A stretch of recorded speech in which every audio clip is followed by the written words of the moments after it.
Teman-teman, bisnis wisata itu sampai saat ini memang masih cukup menarik ya. Omsetnya juga rata-rata lumayan tinggi. Nah, dari sini kita bisa tahu nanti bagaimana kondisi bisnis wisata di tempat kita ya. Kali ini kita akan fokus pada bisnis wisata pantai. Jadi di Pulau Jawa ini bisnis wisata pantainya terbagi dari dua ya. Jadi ada yang pantai selatan, ada yang pantai utara. Nah, di pantai selatan dan di pantai utara itu tentu punya karakteristik bisnis dan juga karakteristik objek wisata yang berbeda-beda. Kali ini kita akan melihat bagaimana kondisi dunia bisnis wisata, khususnya wisata pantai, pantai selatan Pulau Jawa dan pantai utara Pulau Jawa. Nah, begini. Kita mulai dulu dari pantai selatan ya. Jadi pantai selatan itu membentang dari Banyuwangi, kemudian Jember, Lumajang, Malang, Blitar gitu ya. Terus Tulungagung sampai ke arah Jawa Barat. Di Jawa Tengah atau di Yogyakarta ada pantai Parangtritis dan juga seterusnya sampai ke Cilacap sana ya. Secara umum teman-teman, kondisi objek wisatanya di sana memang cukup eksotis ya, karena pantainya seru. Saya bilang seru karena gini, gelombangnya tinggi. Nah, ini karakteristik beda dengan yang ada di pantai utara. Gelombangnya cukup tinggi, karena itu sangat berbahaya memang. Seru tapi menyimpan nilai bahaya yang cukup tinggi. Dan beberapa kali wisata baik mancanegara maupun wisatawan dalam negeri yang kemudian menjadi korban ketika mereka berwisata di pantai ini. Oke, sebut saja yang ada di Jember ya. Di Jember ada pantai Pampunga, ada pantai Watu Ulo dan segala macamnya. Dan di situ juga pernah beberapa kali para pengunjungnya yang menjadi korban karena memang tingginya gelombang ini. Tetapi bagaimanapun juga memang kondisi panoramanya cukup menarik ya.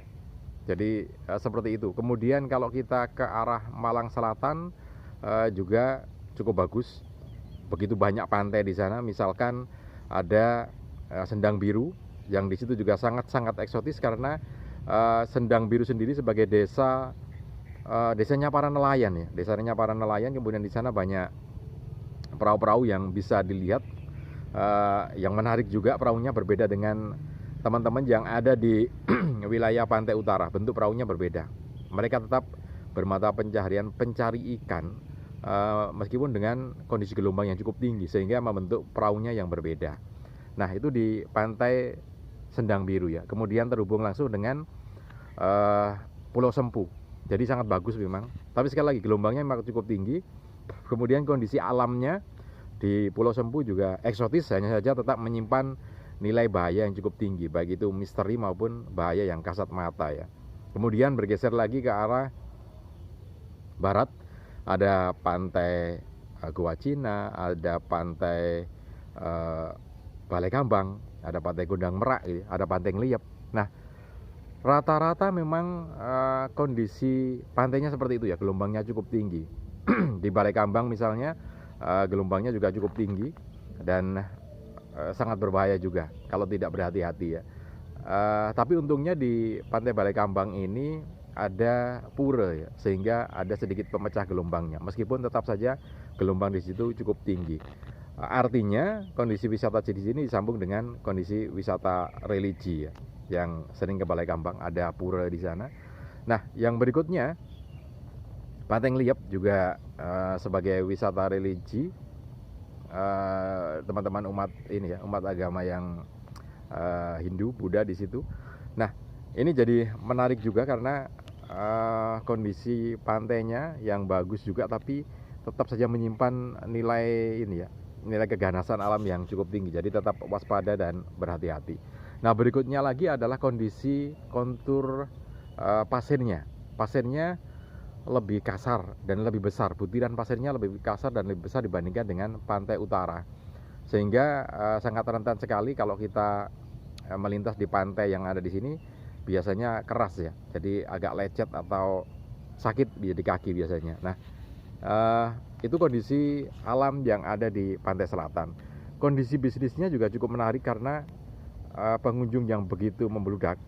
Satu di antara pengakuan dari para pedagang makanan yang ada di Pantai Balekambang mengaku bahwa untuk pedagang bakso ya, pedagang bakso bisa membawa uang sekitar antara 600 sampai 800 ribu dalam waktu sehari ya, pagi sampai sore. Itu hari biasa, bukan hari libur panjang, itu hari-hari biasa. Dia bisa mencapai omset seperti itu, padahal itu hanya pedagang bakso.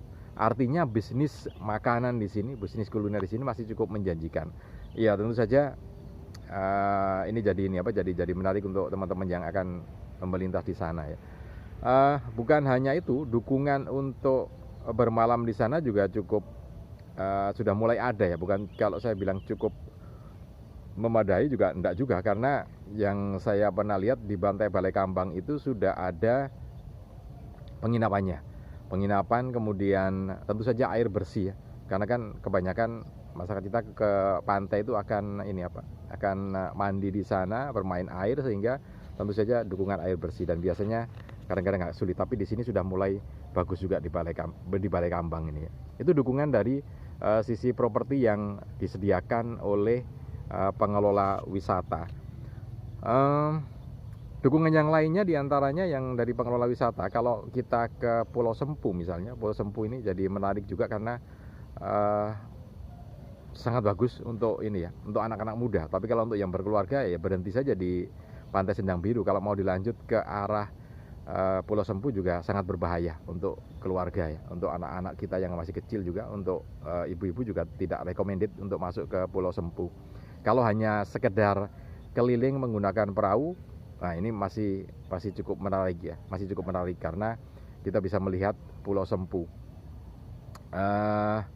Pulau Sempu ini juga jadi satu pelindung dari gelombang yang cukup tinggi. Jadi di Sendang Biru itu kan desa nelayan ya, desa nelayan di situ. Nah, sementara di sebelum desa nelayan itu ada Pulau Sempu. Nah, Pulau Sempu itu membuat gelombang yang masuk ke Pantai Sendang Biru jadi landai, karena yang dari arah selatan itu sendiri akan terhadang dulu Pulau Sempu ya, dan menjadi pemecah gelombang sampai masuk ke desa nelayan di Sendang Biru. Kondisinya cukup bagus juga. Jadi untuk pemandu wisatanya mau ke Pulau Sempu juga ada gitu ya. Nah, menariknya teman-teman, kalau Anda ingin masuk ke Pulau Sempu disediakan pemandu, kemudian juga perahunya juga ada. Artinya kita kontrak dengan pemilik perahu itu, kita diantar sampai dari Pantai Sendang Biru, kemudian masuk ke Pulau Sempu, diantar di sana, kemudian ditinggal, janjian besok mau bertemu jam berapa gitu ya. Itu kondisi yang ada di sana. Kemudian di fasilitas yang lainnya, nah ini fasilitas yang lainnya, pemerintah melalui pemberian fasilitas kepada masyarakat, khususnya jalan atau transportasi, memang sudah disediakan ya, sudah dibangun sejak beberapa tahun yang lalu, jalan lintas selatan. Jadi jalan yang namanya jalan lintas selatan ini adalah menghubungkan semua kota yang ada di jalur selatan, di pesisir pantai selatan. Artinya dari Jember, kemudian ke arah Lumajang, ke arah Malang, kemudian ke arah Blitar, dan seterusnya sampai ke arah Yogyakarta, Cilacap, akan dibangun jalan lintas selatan. Nah, jalan lintas selatan ini di Malang memang sedemikian rupa bagusnya ya. Tapi tidak hanya di Malang saja, seluruh jalan lintas selatan memang dikondisikan supaya bisa menghubungkan pantai yang satu dengan pantai yang lainnya, dari kota yang satu ke kota yang lainnya, sehingga kalau kita melintas di jalan lintas selatan itu pasti kita akan mendapatkan view atau panorama yang cukup bagus. Jadi di situ misalkan Pantai Sendang Biru akan dihubungkan dengan Pantai Gua Cina, dihubungkan dengan Pantai Ngudel, dihubungkan dengan Pantai Balekambang, nanti akan bergeser lagi ke arah barat masuk ke Pantai Gondang Merak, terus bergeser lagi ke arah Pantai Ngliep, begitu seterusnya, sehingga objek wisata yang satu dengan objek wisata yang lainnya terhubung dan jalannya cukup bagus. Seperti yang ada di liputan blognya Mas Niko ini ya. Ini saya kutip dari blognya Mas Niko. Ini cukup bagus juga jalan lintas selatannya, menghubungkan pantai, kemudian juga jalan di hutan ya, hutan pantai. Jadi cukup bagus sekali. Nah, itu kondisi bisnis dan wisata di pantai selatan Pulau Jawa. Memang kalau dari kotanya rata-rata cukup jauh ya. Misalkan Jember ke Pantai Pampuma juga agak jauh lagi. Kemudian dari Malang ke pantai-pantai yang ada di selatan itu juga cukup jauh, sekitar 60 km gitu ya. 60 kilometeran. Jadi agak jauh juga. Tetapi jauhnya perjalanan dari kota Malang itu sendiri memang terbayar dengan kondisi eksotis dan keindahan wisata alam yang ada di pantai selatan ini. Ya kalau mau menginap lebih nyaman memang di kotanya, di Lumajang misalnya, nginep di kota Lumajang, di Malang juga nginep di kota Malang, dan didukung dengan wisata non pantai yang ada di Malang juga cukup mendukung, misalkan air terjun, wisata alam ya, panorama alam juga cukup bagus sekali di sana. Oke, demikian informasi yang bisa saya sampaikan berkaitan dengan wisata bisnis hari ini. Salam dan sukses selalu untuk Anda.